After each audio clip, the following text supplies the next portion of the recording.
think your question was, you got 90% of people who have good rates and they don't necessarily need the amount of cash out. So there's a few areas that you really want to focus on, Ali. Number one is, use the script, use the funnel, use the campaign, use the net trick. And you know what the net is, right, Ali? Not really, no. Okay, so here, I'll role play with you, right? So what's the source of your leads? I work for a big company. It's a large company and they feed us leads. We have tons of leads, but most of our leads, or most of the business that we've been getting lately, right? People that have great credit or people that are just looking for a HELOC, cash out. How are they learning from you? Are they learning from you because of like a letter in the mail? Are they doing an online inquiry? It's very important to understand your audience, how they got rooted to you. That's empathy. If someone called in on a mailer, it's different than someone who did like a landing page online. And so they saw a 2.25% interest rate, they filled out the info and they hit submit, and then 19 lenders, including us, are calling them. Versus someone who got a mail piece and they're calling you, they're not going to get hit up right away until you pull their credit. So it's very important that you understand the root of what caused the inquiry. And so with you, Ali, what would you say most of the time is the reason why they contacted you or connected with you? So most of our business is us reaching out to them. It's not them calling us. Okay, so you're doing outbound calls, right? Outbound, yeah. So if I hit you up and I was like, and what you have is what's called aged leads. These are people that did inquiries and more than likely refinance already. And so if I were to hit you up, this is exactly how it would sound, right? Hey, Ali, this is Daniel. Just want to make a quick introduction, letting you know that I'm going to be sending some information with regards to your property on Memory Lane. It has to do with a campaign specific to Los Angeles homeowners. Since you are one of them, I'm just actually making a quick introduction, let you know that it's en route. As a matter of fact, while I got you on the phone, let me let you know what this is about. The campaign in itself is almost filled to capacity, and it's really designed to help homeowners within LA who fit a particular criteria get information that they need to make sure that they are enabled to make the right decision when it comes to their home loan. But what I'm gonna do is I'm gonna help you save a ton of time, Ali. It really comes down to one of two things. I'm asking a few basic questions. This is gonna let me know if I should even send the information to you, or number two, if you should even open it. So with the property that you have in Los Angeles, Ali, can I confirm with you first before we begin? Is your primary goal to maximize your month-to-month savings, or are you looking to pay the house off sooner? Maximize my savings and pay the least amount of interest. Okay, good. Because that's the reason why the campaign is actually designed for, and that's the reason why you're getting the notification. If your goal was to pay the house off sooner, I'd end the call and save you a ton of time. But since it's actually designed for homeowners who are also in your position looking to maximize a monthly savings, a lot of it has to do with regards to the high increased cost of living, inflation, and people unfortunately not making enough to make ends meet. So I'm going to ask you again a few basic questions to make sure that this fits you. If it does, I'm going to show you exactly how it can help you. What the campaign is really focused on, Ali, is what's called your net. Your net is basically how much of your net income you bring home are you able to net towards checking and savings after your bills are paid. We'll cover that in just a minute. Let me confirm first, outside of the mortgage, do you have like an equity line of credit and then revolving debt, like credit cards? Just a rough estimate, how much do you owe? $200. $200. And then are you paying that off every month? Every month, yes, sir.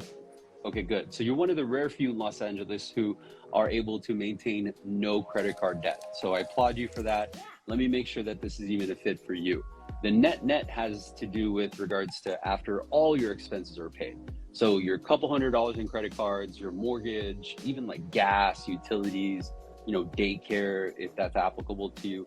How much every month of your net are you able to net towards your checking and savings for a rainy day? $10,000 to $15,000. Wow. Okay. So maybe this may not be meant for you. So if you're adding $10,000 to $15,000 every month to your checking and savings, how much do you have in checking and savings right now? $250,000. Okay, so if you're looking to maximize monthly savings, where do you plan to redirect that? Are you just going to add it to the $250,000 you got stacked in checking and saving? I was going to add it towards the actual mortgage and pay off the home sooner, but my whole goal is to basically pay less interest and pay off the home sooner. Yeah. Got it. I got an idea. Can I confirm with you, if you could pay your house off by a certain date, what date would that be? Is that in the next 10, 15 years from now? Next 10 years, yeah. Why 10 years? Just to have an early retirement goal. I can retire by 45. Okay. And then with your current mortgage payment that's due, are you sending more than due, or are you just sending what's due? No, I send in about $1,000 more every month. Okay. The reason why I'm asking is because you got $250,000 sitting in checking and savings. And Right. depending if you're with a credit union or with a bank, do you know how much they're giving you in return in terms of interest to hold your money with them? Yes, I do. What is that roughly? It's not much. I have most of my money in savings accounts. I don't really use that to invest to Yeah. gain capital. Usually it's about 25 to 40 basis points is your return for holding money.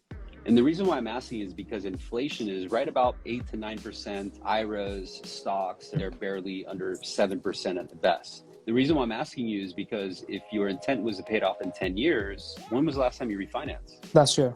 Okay, so you got 29 years left on your 30? I do, yes. I see. Okay, here's my idea is with regards to $1,000 that you're sending to your mortgage, what's the total payment you send to your mortgage every month? $4,400. Okay, and then you're still left with about $15,000 to $20,000 to add to that $250,000 in the bank. That's giving you about 40 basis points max return, right?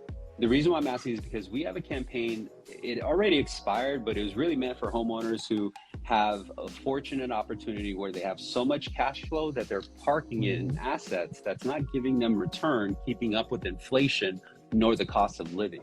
And so that campaign will show you how to park your money instead of like a checking and savings that's giving you 45 basis points or 40 basis points, and parking it in an asset that's actually keeping up, if not outpacing inflation. So if I could show you how to pay this house off in 10 years and keep the payment that you're paying now, would that be a benefit for you? Yes. Okay, let me see if I could show you how to do that. And then I go into the application, right?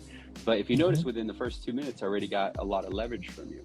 So what I'm going to do is I'm going to talk you into taking that $250,000, maybe paying $100,000 towards your loan balance and getting you to a 15 or 10-year term, all while keeping your payment at $4,400. The upside is that you're parking your money in an account that's giving you 40 basis points, whereas if you park it in real estate, it's giving you 8 to 10 to 12. In LA, it's actually probably putting about 13 to 15% return. Bottom line is you got two options. Number one is you can keep your money parked in an account that's only giving you 40 basis points return, not keeping up with inflation. You're actually losing value on that money parked, or you can park it in real estate, give yourself a comfortable payment, have the flexibility and pay it off in 10 years so you could retire sooner.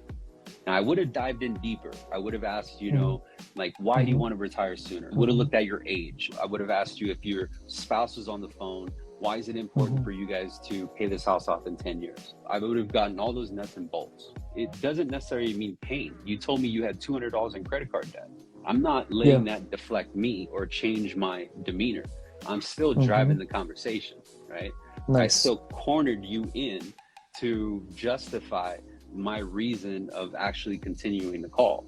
I haven't confirmed with you, would it actually benefit you? Would it make more sense to park your money, your cash flow in an asset account? What I'm talking about is your checking and savings paying you 40 basis points. And that's if you're with a good account. Most accounts are 20 basis points, 10 basis points, right? Whereas real estate is actually 8+%. It's outpacing stocks, bonds, IRAs, right? It's outpacing all of those accounts. And so if I could show you how to get this house paid off by the time you were 35, showed you how to pay it off in 45 versus, 70, would that make more sense to you? Absolutely. That's why you're the master. Yeah. Well, I appreciate that. It's not necessarily being a master. It's just a matter of understanding how I could use the information I extract from you to my advantage, right?